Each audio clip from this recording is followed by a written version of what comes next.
Well, good afternoon, and thanks once again for joining us for our daily update. Joined today by the Chief Executive of the Western New South Wales Local Health District, Scott McLaughlin, and Assistant Commissioner Jeff McKechnie, who's the Western Region Commander for the New South Wales Police Force. First of all, again, I just wanted to pass on sincere condolences to family and friends of the one case we had yesterday, which has unfortunately made news right around the world, I think, the first death of an Aboriginal person in Dubbo. So our condolences, our thoughts are certainly with family and friends at this time. Up until 8 o'clock last night, 54 new cases of COVID-19 for the Western New South Wales Local Health District. In that, 32 in Dubbo, 5 from Wellington, 5 also at Bathurst. Bourke and that local government area, 8 new cases overnight, and 1 each for the Mid-Western Regional Council, Mudgee, Narromine, Parkes and also Brewarrina. 4 new cases for the Far West, all of those at Wilcannia. The health district total is now 615 and 471 of those are in Dubbo. Now, from that 54 new cases, we know that there are 14 that were infectious in the community. That includes in the LGAs of Dubbo, Bathurst, Bourke, Narromine and Parkes, and 11 of those infectious for at least 2 days in the community, and Scott will have some more detail about other linkages and household contacts and that type of thing. Again, yesterday, not a huge amount of testing, around 4,300 tests across our entire region, so still well under half of what we were only a week ago. And again, that message is that we really need you to be coming forward and getting tested. We have a list of venues of concern that is updated regularly. I know it's quite hard. You need to take time and make some effort to keep in touch with that. We try and keep that updated regularly on the Facebook page as well, but the New South Wales Health page is a great point of contact. We've got a link to that on this post right now.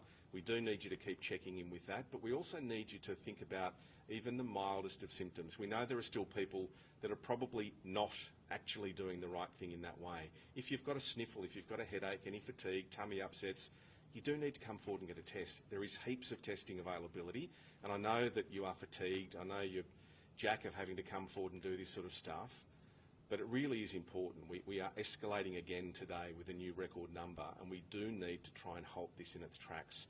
Part of that is about the role that every single one of us can play in getting tested to actually stabilise this and find out exactly and as quickly as we can where things are up to.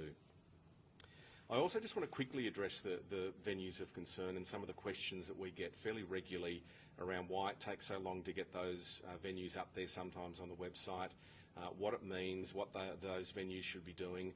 Look, the reality is at the moment we have hundreds of venues around the state that are coming up. Investigations are continuing each and every day, so the speed of it is literally down to the amount of people trying to find out the information and how accessible that information is. So as quickly as possible, all of that information is happening. If you are at a casual contact venue and you know you were there in those certain times, you do need to do the right thing. You do need to get a test and isolate until you've got a negative. Now, sometimes people receive text messages saying that they were a close contact. So in that case, you need to do again what the health advice is. There's not always a broad brushstroke that encompasses every single person. If you're specifically texted with a message, you need to take that advice from health. And if you are at a venue of concern, you need to take that advice as well. Everything is being done, trust me, with absolutely all of the best interests at heart of everyone involved in the situation. So please play your part. Vaccination is obviously a big thing, and we keep talking about this. The availability is definitely there. You just still need to be patient. So the drive-through clinic is doing great things. We're really proud to have the first drive-through clinic in this state happening in Dubbo, thanks to great collaboration again between Dubbo Regional Council and the mayors here today and the CEO, and also health and all of our providers who are making sure that happens in the best possible way. So that's open 7 days a week. It is bookings only. Again, a link to that booking scenario on this Facebook post right now. You book, you get a text message back at some point. Now that text won't happen straight away necessarily. Be aware there are lots of bookings happening in that. So once you've made your booking, wait patiently. At some point you will get a text message with your vaccination booking for that drive-through for both your first and your second dose. But bear with us, it won't happen straight away, or it's unlikely to. That's a great part of the solution, though, and going really well. The other bookings, of course, continue for the clinics that are happening at the Woolpack Pavilion at the showground in Dubbo. Again, you do need to book for this. That's through the eligibility checker, which is the federal government, or you can also use the Health One phone number, 1800 571 155. All of that information, again, is in this post. Entry to the showground off Wingewarra Street. For testing, it's the main entrance, and for any of the vaccination drive-through or the walk-in clinic there, the booking clinics, it is through the entrance near Chelmsford Street. Staff are there to make sure you can get in, and that's all working really well, and of course available now for 16 to 39s on that eligibility checker. Do remember to check with your GP as well. GPs and pharmacists have been doing a great job. We want them to continue doing a great job. So keep in contact with your local GP and pharmacist about availability. Book in with them if you can. The pop-up clinics, of course, have been hugely successful. Finished in Dubbo now, but that will be back again for second doses. We'll give you exact times and details as soon as we have all that completely figured out in the next week or so. But across the region today, Galarganbone again today, also Mudgee Golgong Nyngan today, continuing for their second days, and underway at Lightning Ridge, and also Grenfell today. Make sure you're taking ID, take your Medicare card if you have one, take your individual health identification number if you have one. Either way, make sure you've got ID as well. And again, all of the details of how you can find out where those clinics are on the Facebook post, but there's a generic page on the New South Wales Health website that will provide you with information there as well. Wellington Vax Clinic going great guns, over 1,000 doses given in Wellington with the clinic, with Wax and also Swift Street Medical last week. It's fantastic. I've spoken to a lot of people at Wellington that are really happy with the way this is happening, so we'll keep working on making sure those numbers keep going. 6845 5423 to book. You do need to book for that clinic as well. There's transport options available again thanks to that partnership for Transport for New South Wales and our community transport providers. We've got a link to help you out with that one. Make sure you tell your friends and family and anyone you think might need that information. And of course, remember to cancel any bookings. If you end up at another scenario at a walk-in clinic somewhere around our region and you've got a booking, please make sure you cancel that so we're not keeping other bookings from being taken up by people. Again, a lot of advice on this post again today. Please check higher up in the post, check in the comments, see if you can find answers to your questions within this post and other posts we're doing. We're all trying to keep you up to date as much as we can all of the time. So keep doing your part. And remember, we're dealing with some pretty difficult situations here. Be kind, be helpful, be sympathetic, and provide a bit of a shoulder for people when they need it. I'll ask Scott now to come forward and provide his health update.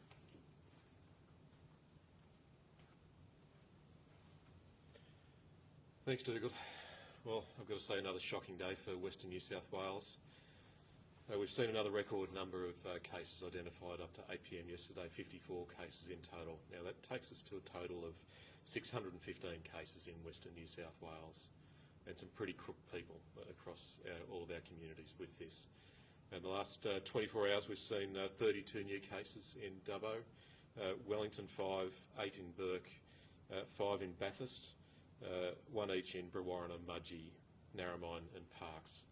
Now, we're still seeing a significant number of people in our community with symptoms, going out to shops, going out to other venues and not getting tested. But that's the perfect spreader event for you and me and everyone else in this community. Can I please urge everyone, I'm calling on everyone, please stop still if you've got any signs and symptoms, however mild, anything. Go and get tested, don't go out. We're seeing way too much spread at the moment across our communities. And we saw yesterday that the tragic events that happen when this gets out of control. We don't want to be at that place. So can I urge everyone, please, now's the time to stop still, go and get tested, and let's not see any more deaths in Western New South Wales. Now, we still saw 14 out of the 51 cases yesterday infectious in the community. We know that there's going to be significant numbers of people that are infected in households.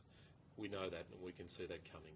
The numbers that we're seeing of people getting around our communities, and potentially in all of our communities, not just the places where we've got cases now. Those are the locations. Everyone, please be aware of any signs and symptoms.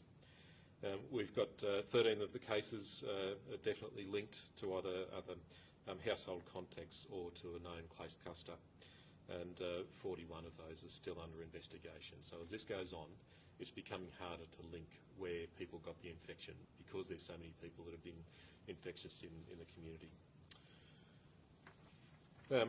We've again got an increased number of infections in the over 70 population, now 15 people in that age group.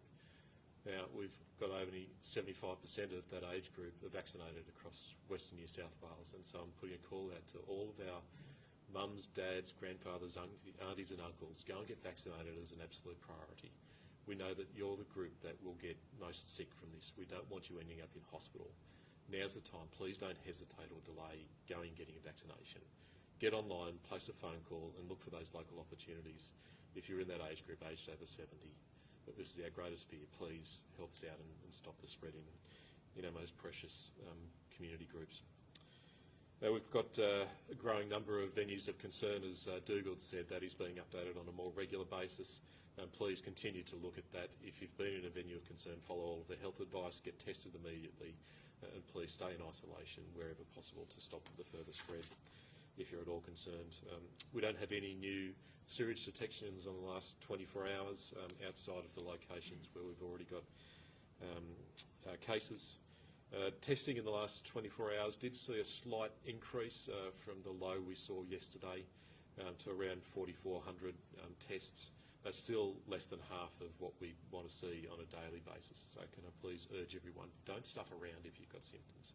Don't mess around and stay sniffly at home or go outside of the house. Go and get tested immediately. We've got nearly 100 testing locations across the whole of the region. Please don't delay for a second in doing that.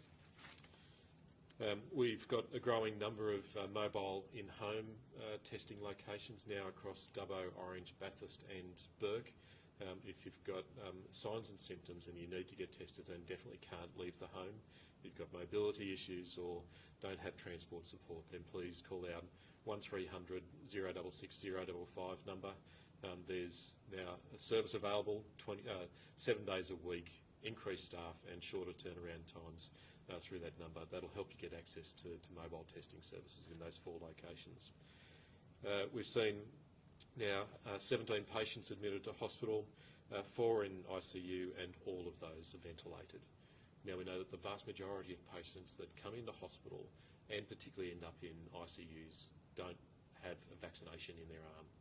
So the most urgent thing we can all do is get vaccinated. It will stop you getting really crook, ending up in ICU. We know that outcomes are so much better if you're vaccinated, even with 1 dose in your arm, and so please going to urge that quite urgently. We've now got 459 people in our care in the community team, our specialist in-home teams. That's seen another 35 people discharged from that program overnight, and so they're clear of their COVID journey. And we'll continue to see those numbers increase in coming weeks. Again, a further decrease in the numbers of staff in isolation down to 67, so that's pleasing to see more staff back in the workforce. But honestly, that they're a most precious resource in all of this. The last thing we want to see is staff not able to come to work and look after you, look after your mum and dad and auntie and uncle or kids. And so please look after our most precious resource. Get vaccinated, get tested, and help us to keep our hospitals looking after patients. In terms of vaccination, we've seen again another significant day yesterday with ADF clinics seeing over 1,500 people with 1,800 vaccinations in total across the local health district clinics. Now that's taken us to today. We'll see over 50,000 people that have been vaccinated through the local health district clinics, either through our hubs, our mobile teams or the pop-up clinics with the ADF. Now, across the whole of Western New South Wales, that takes us to 133,000 people that have had a first dose, or 63,000 people that have had a second dose. Now, that's rapidly increasing in the last month. We've seen nearly a doubling of those numbers in the last month, with starting from 34% a month ago with the first dose, now up to 54%, and 13% with the second dose, up to 26%. So double the number of people who've had a second dose in the last month. Our challenge is to double that again in the next month, and so please look for vaccination opportunity quickly and today. Don't mess around for another day.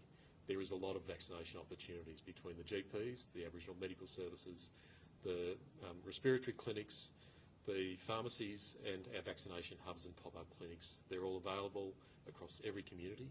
Please don't delay for another day looking for a vaccination opportunity. So I'll leave you now with Jeff McKechnie.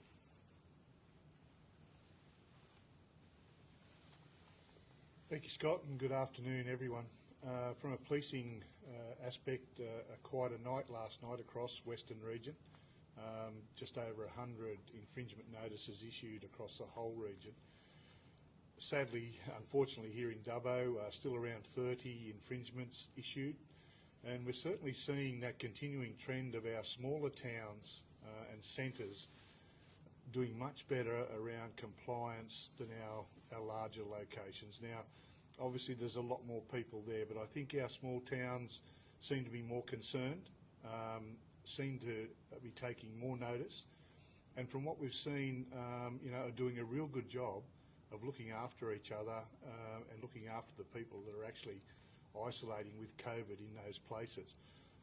All our NGOs, our councils, our Aboriginal medical services, people are working together with their local emergency management committees, with the ADF, with health, to get the job done. And we're seeing I think we're starting to get a handle on a few of these places by working together. So our smaller towns are looking a little bit better from my perspective, but when you still see the number of cases we're getting in places like Dubbo, like Bathurst in particular, it's obviously particularly concerning. Burke, still large numbers of people out there with COVID. Each morning at 8 a.m, all of my commanders, all of my emergency controllers call in, and we talk about what's happening today. And they list their testing opportunities and their vaccine opportunities. And I can tell you there's vaccine available right across this region. There's testing available.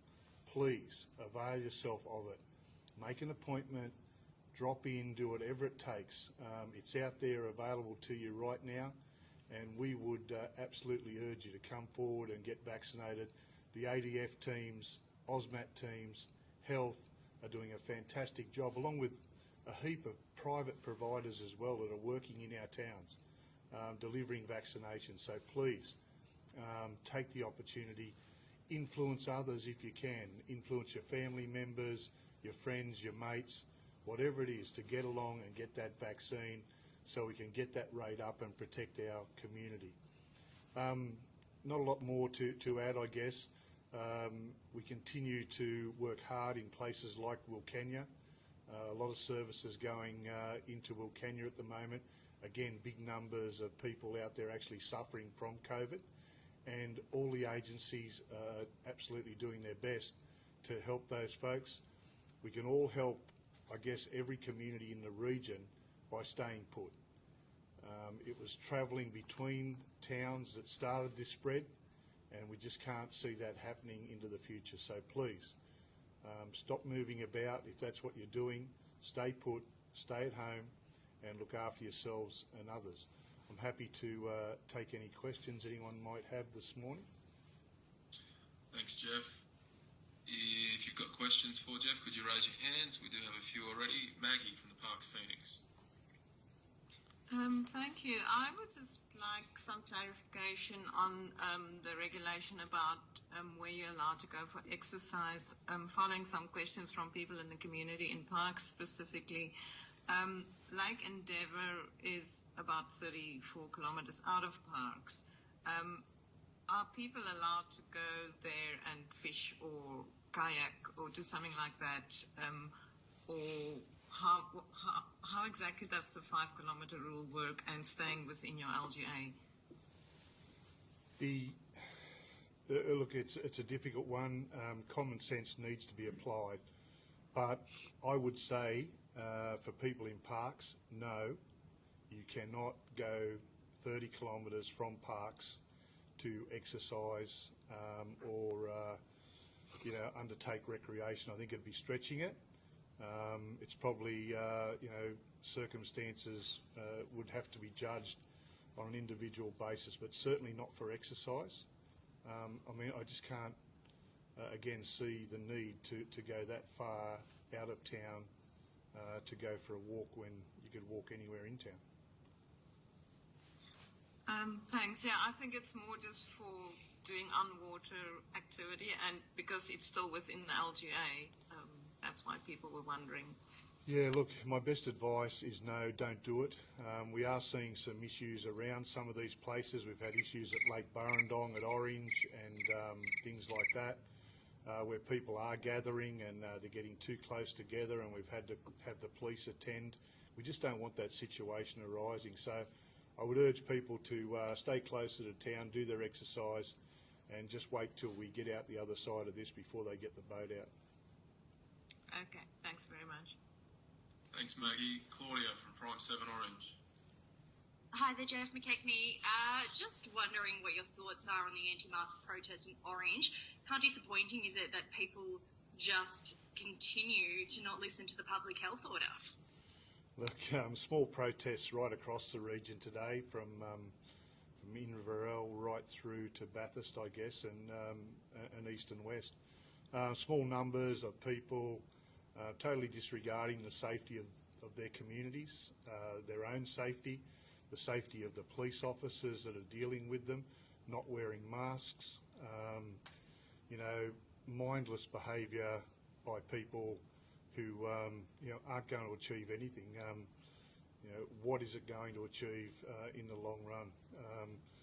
Please wear the masks, stay home, abide by those orders. Thank you. And sorry, just out of the Orange one, do you know how many fines were issued today, where the charges were laid? And also, if you can clarify one woman who said she was exercising, not protesting. Yeah, look, I couldn't comment about that, but fair dinkum. I understand we probably arrested 3 people down there in total. And what happens when people fail to supply their details, they have to actually be arrested until their identity can be confirmed. So I think we had 3 of those at Orange, and we identified a number of other people, and there'll be legal processes to follow on from that process. So it's probably still under investigation, like it is in a lot of our locations. Thank you. Thanks, Claudia. Riley from the Central Western Daily. Hey, so just on a press release that came out earlier this morning from the police, the news about the tradies being fined in Leppington, they were the same ones that were escorted from Orange last week. I guess with specific rules obviously allowing people from Sydney to come to regional towns, I guess is there a concern, with police that there is, because it's not their home and it's not the place they, live, that they won't take, I guess, COVID guidelines as seriously? Yeah, of course, and we've been talking for a while about people who are engaging with tradespeople from the metro area and bringing them into regional New South Wales. And I've asked people before to consider the implications of that and what that means. So, unless this work is so super urgent, really, I'd urge people to consider who they are engaging at the moment for work, and where they are going to be in the community, what community they're going to be in, how they're going to behave. And when you start dealing with people, you can't control their behaviour sometimes, and you're really putting yourself, your workplaces and your communities at risk by engaging tradesmen, like the ones we're talking about, perhaps who just won't take notice of the orders. Thanks for that. And just to kind of follow up, I guess, obviously this is the second time that group's been fined now. I guess if they were to breach the orders a third time, what would be, I guess, the process for that one? Well, they breach it in Western Region, they get arrested and charged. I probably can't emphasise that strongly enough, but what happens to them into the future is, if it's not in Western Region, it's outside my span of control. But I can tell them if they come back out here and they're detected, they will certainly be down at the police station in the dock. No, cheers for that. Thanks, Riley. Xanthi from ABC Western Plains. Hi, Mr. McKechnie. Just wondering, we've heard that some people have been arrested in relation to an anti-mask protest at Mudgee. Is that correct? And is this kind of a sign that you're losing people? And is this just going to make getting on top of this outbreak even more difficult if that is the case? I'll go in order, I guess. Yeah, there was a protest in Mudgee in the park there opposite the council chambers. Again, I believe we may have arrested 3 or 4 people there and obtained the details of a small number of others, so that investigation will be ongoing. I don't think it's a sign that we're losing, the community as such. These people would be protesting any day of the week on any number of issues. It's just so irresponsible of a very small number of people who put themselves out there, put themselves at risk, their community at risk, and put our officers at risk. They don't know whether they got COVID or not. We've heard from Scott, every day about the symptoms, however small, it's often undetectable, and yet they're out there, in a group without a mask on, making police engage with them, and putting everybody at risk. It's just, it's appalling.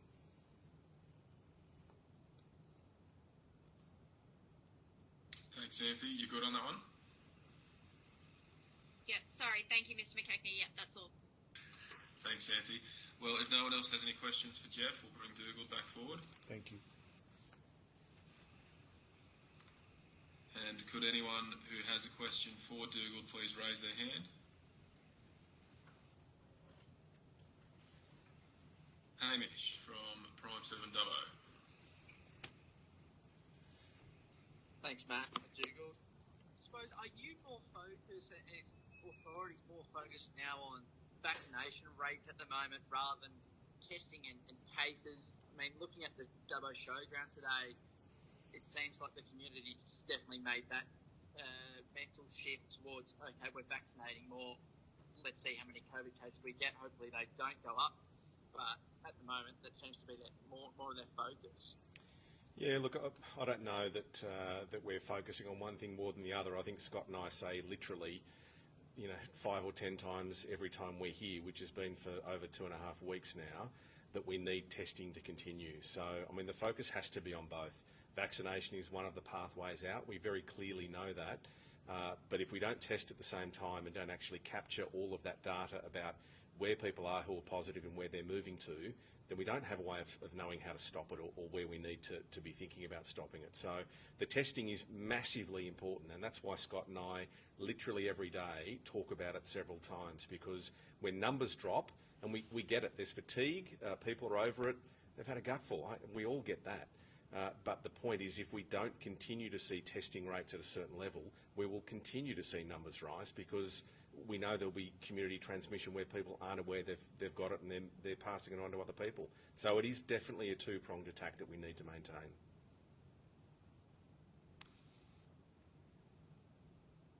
Thanks, Dougal. Thanks, Hamish. Does anyone else have a question for Dougal? Happy days, I'm out. Thanks, Dougal. We'll bring Scott back forward and we'll run through everyone one by one, starting with you, Hamish. Scott, you said that case numbers are expected to rise within households and things like that. At what stage do we say, okay, this is out of control?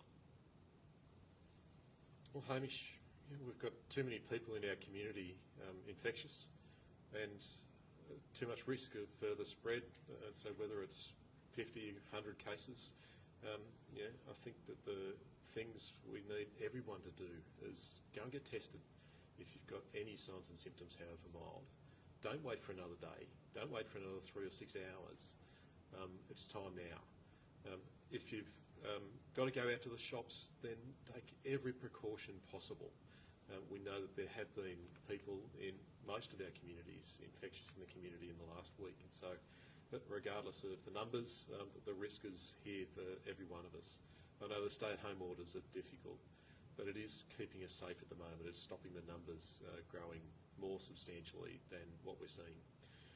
What we need to do is for the next week, everyone get tested if you've got any signs and symptoms. We need to know where it's circulating. Go and get vaccinated. and make sure you wear all of the PPE and protective gear that you can when you go out. Thank you, that's all from me. Thanks, Hamish. Xanthi from ABC Western Plains. Hi, Mr. McLaughlin. Can you just talk me through how many doses of vaccines are being allocated to each ADF clinic, and how is that kind of decided? What's the process there? Sure. So it's based on the percentage of people vaccinated in the town at the time, the number of the population that we need to vaccinate, and so it does vary depending on whether it's Dubbo, Parkes, Forbes, or some of our really small communities. So we've tried to tailor the team from the ADF and the vaccination rates in those communities as much as possible. We've seen some significant increases in the last couple of weeks, and over the last month we've seen a doubling in both first and second dose in the region. So that's pleasing. We need to double that again in the next month, and so that's the real challenge. It's not just about the ADF clinics, the pop-ups or the LHD hubs, that there's 5 times more vaccine available through the GPs, Aboriginal Medical Services, the pharmacies and the respiratory clinics. The wait times are generally short, particularly for AstraZeneca, and so don't wait for the big hubs to come around. Take steps now and take steps today to get vaccinated. And Ms. McLaughlin, the state government says that it will begin easing restrictions when all the eligible population hits between 70 and 80%. Given that the Indigenous community in Western New South Wales vaccination rates are significantly lower than the rest of the population, than other groups, do you think that it's appropriate to begin easing restrictions if those priority groups do not have the similar amount of coverage compared to the rest of the population? I want to see everyone protected across the region. Vaccination is the easiest step we can take. Aboriginal, non-Aboriginal, male, female, 80-year-old, 15-year-old. Please don't hesitate coming and getting a vaccination. I know the stay-at-home orders and the restrictions at the moment are hard. They're going to be harder if we don't take the steps to get vaccinated quickly and get in front of COVID. And so I don't want to see us in another 2 weeks or a month in the same situation. We've got to get in front of this, and particularly testing is going to be the most crucial thing we can do. Thank you, Mr. McLaughlin. Thanks, Anthony. Let's move on to Renee Powell from the Forbes Advocate. Hello. We have had a few new cases of Parkes and Forbes the past 2 days. Have we got connections for all of those, or do we have unconnected or mystery cases there? We know that the case in Forbes that was identified to 8 p.m. yesterday was definitely infectious in the community. We know that quite a few of the other cases across both Parkes and Forbes have been infectious in the community over the last week and 10 days. So, regardless of the links, that the risk is there. That we've had people walking down the street in supermarkets, in service stations and other locations. Please, can I ask everyone to go and check those locations of concern? If you were at those locations at the times, then go and get tested and isolate and follow all of the advice. If you've got any signs and symptoms, however mild, any scratchy throat, little sniffle, upset belly, just feeling off a bit, please don't hesitate coming forward and getting tested. Again, the testing rates across Parkes and Forbes are worryingly low, and so please, everyone, this is time. If you've been tested before, come back again. If you've got new symptoms, come back again. Don't hesitate.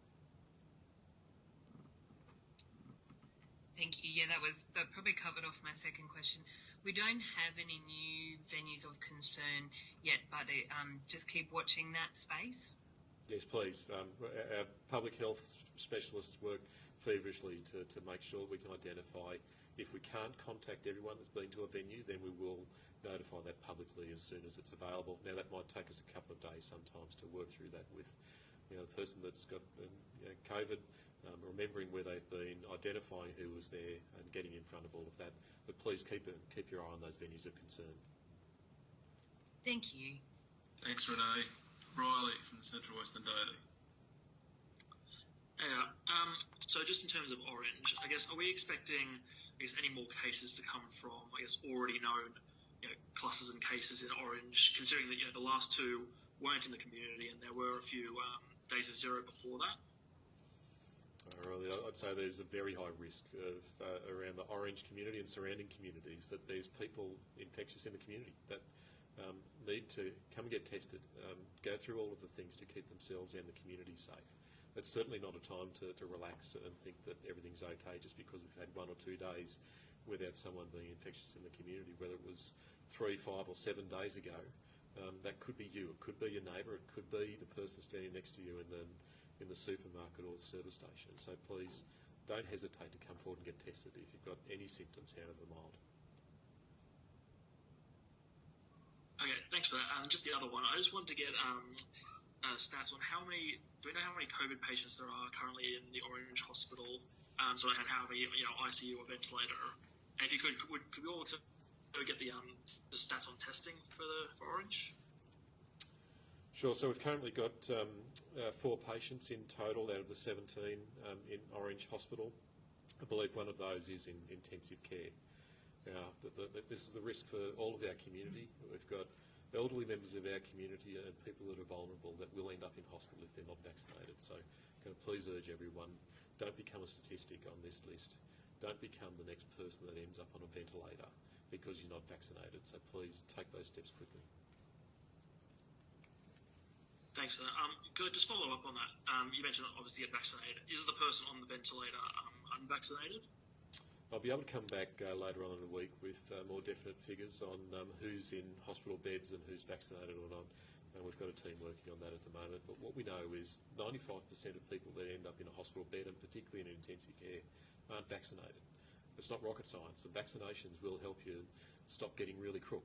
But they're the best thing we can all do to save us ending up in intensive care, ending up on life support with a tube down your throat, and a pretty scary situation for all of your family and friends. Cheers for that. Thanks, Riley. Oliver from the Coonamble Times. Hi there. Thanks so much. My first question, we saw this morning on the New South Wales Health website that the Coonamble Roadhouse had actually been listed as a new casual venue of concern on the 14th of August. And then checking again later today, it seems that that's actually been removed from the list. I was just wondering what's happened there. I'm not sure of the details around that exact location, but people cast their memories back to where they've been, sometimes days and weeks down the track, and so we try and notify those things as quickly as possible. I'll take that away and look into it. Appreciate that. Thanks so much. And the other question that I had, we noticed that one of the active cases from the Coonamble Shire has actually been removed from the total list, so it's gone down from 3 to 2. And checking in with the local health district yesterday, we were told it was due to the case having an address in the Shire but residing somewhere else. We just wanted to check which active case this actually was and whether there was any further information you could share about that.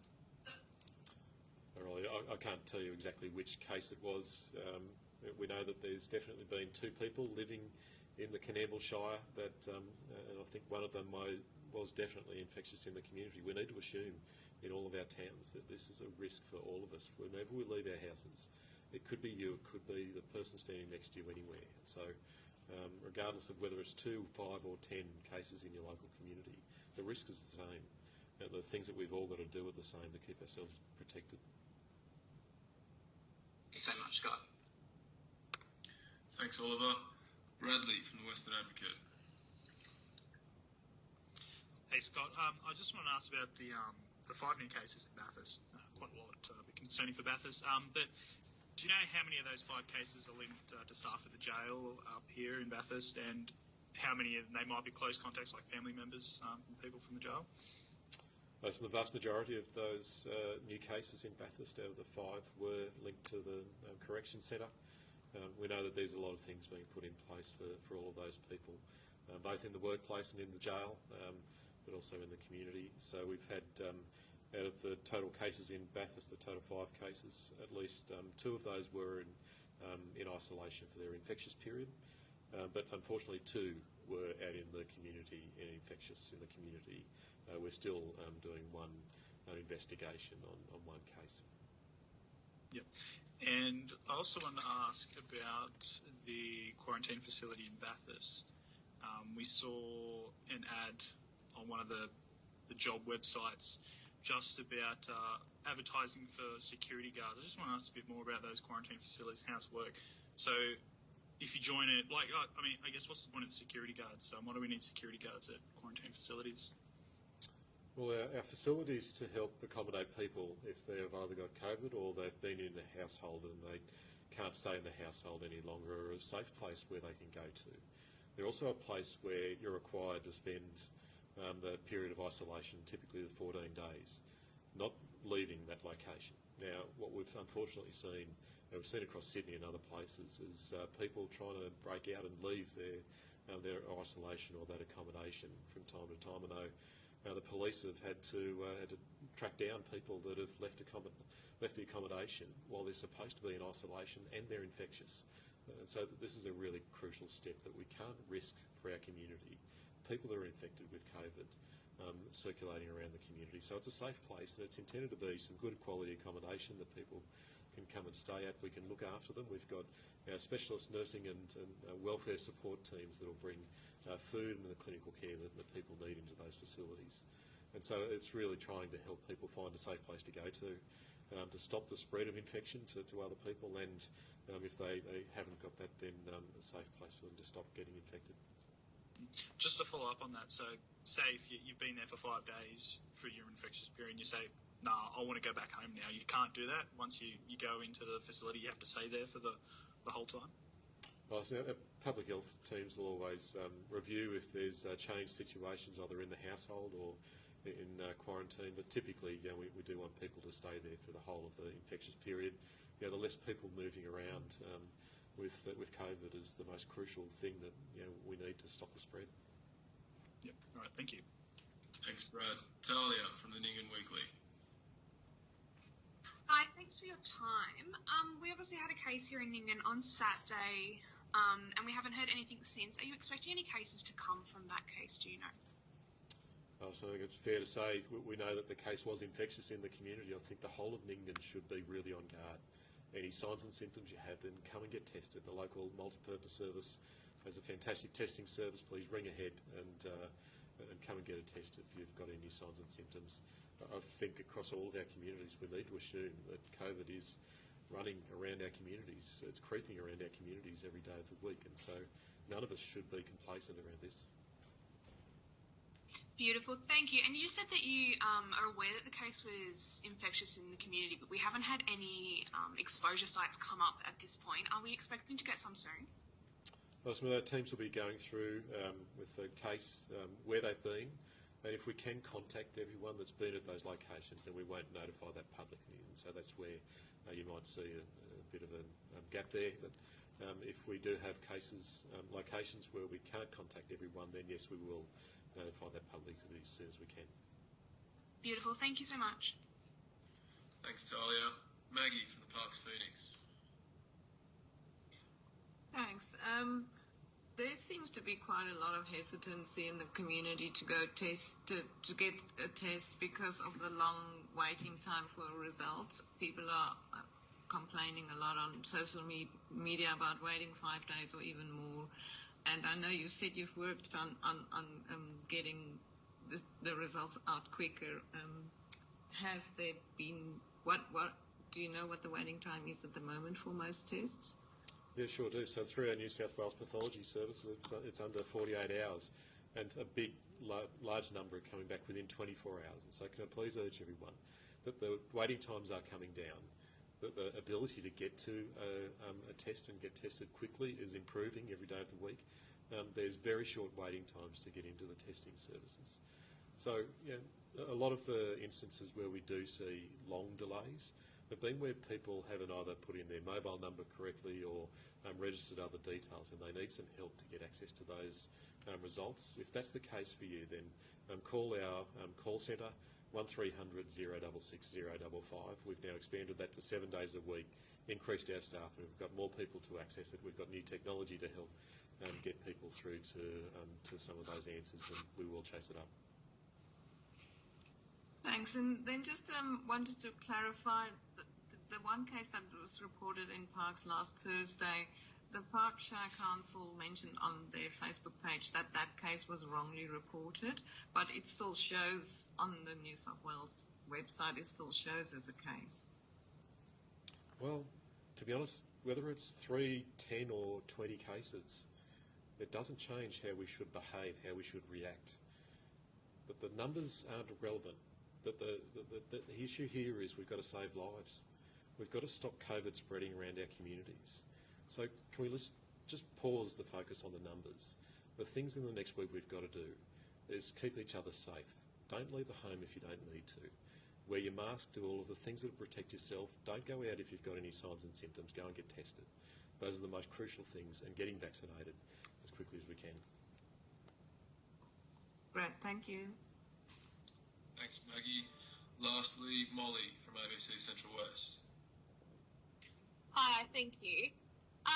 Firstly, I wanted to ask, in terms of the cases and the number that continue to be unlinked each day, do we know where some of these clusters are coming from? For example, the Bathurst jail, I understand that cluster isn't linked to the jail cluster in Sydney. So are they all linked back to the outbreak that began in Dubbo, or are we seeing new clusters coming from other unknown sources? We've still got around a third of our cases across the region that we haven't been able to link to where the person got their infection. Now, those investigations will continue. It's not helpful when people aren't upfront with us around where they've been, who they've been in contact with, and where that risk might have come from. And so we'll continue to identify where we can the clusters or the locations where people have picked up the infection. I think what we've got to assume is in every community we've got someone that will be infectious in the community at some stage, and so that it doesn't change where the links came from. But the thing that can change is what we do every day.